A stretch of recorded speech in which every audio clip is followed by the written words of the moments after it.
Hello everyone, welcome to Foreigner Farming in the Philippines. Earlier today I gathered up all the chicks and moved them into this little area in here.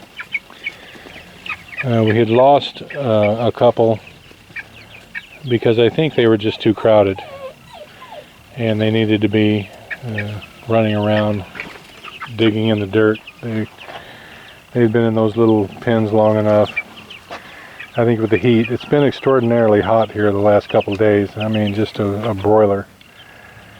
So, move these little guys down here. I lost count. I think we've got 31 altogether from those two hatches, or 32. 32, I think. And so we moved them all down here, brought them a little water, a little feeder. Going to bring them down another feeder. I'll keep them in here for about another week. With a happy little chicken there. About another week we'll keep them in here, and maybe even less. I'll move them out into the larger pen here. Well, if we had a rolling, if we had 2 more incubators and we were hatching every week, then it'd be a pretty much in and out process. They would stay in there for a week, and then they'd move out here into this, and then they would be able to go out here into the fields and peck the ground like chickens are supposed to. So they have. We're eventually we're gonna cover the bamboo fence we've made there, and we're gonna cover that with netting, and it goes all the way around. We haven't finished it on this side yet. I'm gonna partition this right about from here, probably from the edge of this pen up to that edge of the fence, and from this side, because we're going to bring the fence for the chickens right up alongside the cornfields, and we have a door on each side of this little enclosure here, so that some could be let off into this side to graze, and then the others could go on this side. And we may in fact at some point even half this area here, like going from that mango tree straight on back that way, and then we'll have a little aisleway here along the side so they can get out that way, or we may even put in another door down here at this other corner, make that, cross that bridge when we come to it. That way we could have 3 areas in here.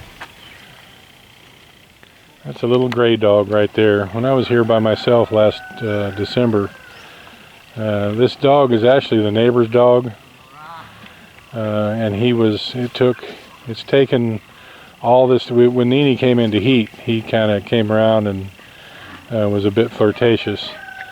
But when I was here in December, he kept me company. He was never friendly. He still isn't friendly. I never have been able to pet him. But I would feed him when he would come by last December, and he got to where, because I was here by myself. Oh, he's a bully too. Anyway, I would feed him, and he got to where he was staying with me at night, and he was being my guard dog. And Nini's going over to tell him to behave. It's okay, Black. Come here, Blackie. It's okay. Did Gray Dog beat you up? Yeah. He sure did. Anyway, I kind of like that Gray Dog. He's a beautiful dog. He's just, he's not real social. So I'm thinking the way things are going, I'll be able to pet him in another 6 months maybe. But I like him. Anyway, that's our little update here on the chicken enclosure. We're going to finish this fencing this week. We're going to harvest a bit more of our bamboo here and thin that out. I'm a little nervous because that cobra that we killed was about, well, it was just right up there, so it was about 25 feet away from this stand of bamboo, and I know that cobras like bamboo because there's a lot of cover in there. So we're going to thin this out a lot, and I'm going to use the bamboo that's in there. That's what we made all these slats out of for the fencing here. So we're gonna harvest that again and use what we can from our place here. I'm gonna really thin it down and clean it out so that there's no hiding spot for cobras. And then I'm gonna fertilize it, and because I like having our own private stash of bamboo. As you can see, some of those are really tall. I'm breaking my neck looking up there all the way. That one's probably 25 feet, and so is the one next to it. So we'll get to harvest some out of this. Hopefully it'll be enough to bring that fence from right there all the way back around to right about there. That's the plan anyway. Alright everyone, I am going to wrap it up now because my arm's getting tired from holding the camera up. Thank you everyone. Please like, comment, share, and subscribe.